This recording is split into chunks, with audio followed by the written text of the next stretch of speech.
हा मला देण्यात आलेला संपर्क प्रमुख म्हणून महिला हा पहिला इतिहास.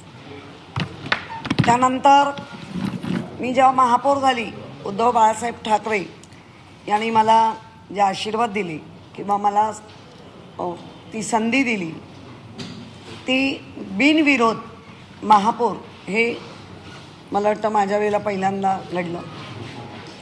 या मुंबई महानगरपालिकेला खूप इतिहास आहे आणि त्या इतिहासामध्ये पहिल्यांदा विरोधी पक्ष नेती, म्हणजे आतापर्यंत नेता असंच असायचं, तर विरोधी पक्षनेती पदी माझी निवड सर्वानुमते, म्हणजे पक्षप्रमुखांनी तर दिलंच पण सर्वांनी ते सहकार्याने मानलं. हा एक आनंदाची गोष्ट आहे. पण जसं सभागृह नेता किंवा महापौर हे पदावर असतात तेव्हा फार मोठ्या काट्यांच्या खुर्चीत ते नसतात, पण विरोधी पक्षनेता स्वतः पण काटेरी खुर्चीत असतो आणि काट्याने ते दाखवायचं असतं. मुंबईसाठी काय चांगलं आहे किंवा तुम्ही काय मनमानी करताय, ती पहिली मनमानी आज दिसली. आज प्रस्ताव आणलाय, ठराव आणला नाही, अशा शब्दांचे कृपया करून डावलण्याचा प्रयत्न केला. जो राज्यात आज डावलण्याचा प्रयत्न झालाच आहे, होतो आहे, त्या संख्येवरून विरोधी पक्ष नेता पदच नाही.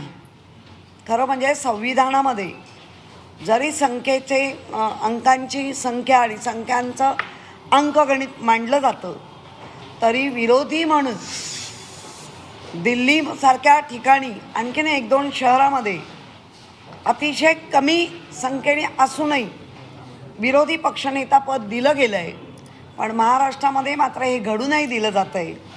तेच मुंबई महानगरपालिकेमध्ये खरी तशी प्रबळ इच्छा होती, पण मुंबईकरांनी बाळासाहेबांच्या विचाराला आणि उद्धवजींच्या आणि आदित्यांच्या कामाला, आणि आम्ही सर्वांनी जे मुंबईमध्ये अनेक वर्ष काम करत आलो आहे, स्थानिक पातळीला लोकांना ते मान्य आहे, त्याच्यामुळे आम्ही पण मोठ्या संख्येने निवडून आलो.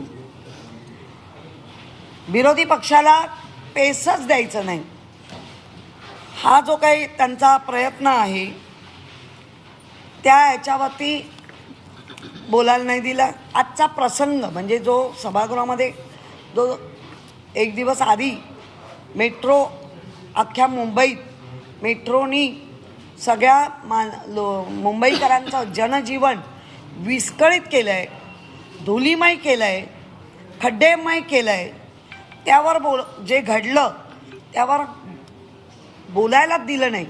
म्हणजे जिवंत लोकांना तर न्याय मिळणारच नाही दिसतंय, पण मृत पावलेल्या व्यक्तींना शाब्दिक प्रकारे श्रद्धांजली वाहण्याचं पण औदार्य जर सत्ताधारी म्हणून दाखवत नसतील तर मला वाटतं याचा निषेध केला पाहिजे.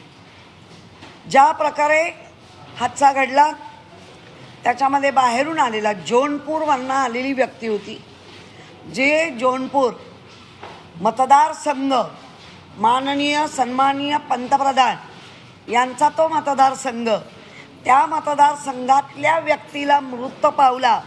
आमच्या मुंबई महानगरपालिका आणि महाराष्ट्राच्या राज्य सरकारने, मुंबई महापालिकेचा रोल थोडा कमी आहे, पण महाराष्ट्र राज्य सरकारचा जो MMRDA जो ज्यांच्याकडे ते रिजन त्या लोकांनी दुर्लक्षित केलं आणि आज ती व्यक्ती मृत्युमुखी पडलीच. पण त्याबरोबर दुसरी जी आहे तिला मी पाहून आली. मी त्याच्या शेजारी असलेलं उपासनी हॉस्पिटलचं तुमच्या माध्यमातून मी त्यांना मनापासून धन्यवाद देते. कारण जेव्हा मी पोचले तेव्हा मला कळलं, ज्या क्षणाला हा किस्सा घडला त्या क्षणाला स्वतःच्या जागेवरच्या रिसेप्शनपासून सगळे धावत गेले. नुसतं धावत नाही गेले, स्ट्रेचर, त्याच्यानंतर व्हीलचेअर, डॉक्टर्स, सिस्टर्स सगळे गेले आणि जास्तीत जास्त लवकर त्या लोकांना आपल्याला काय हेल्प करता येईल का. परंतु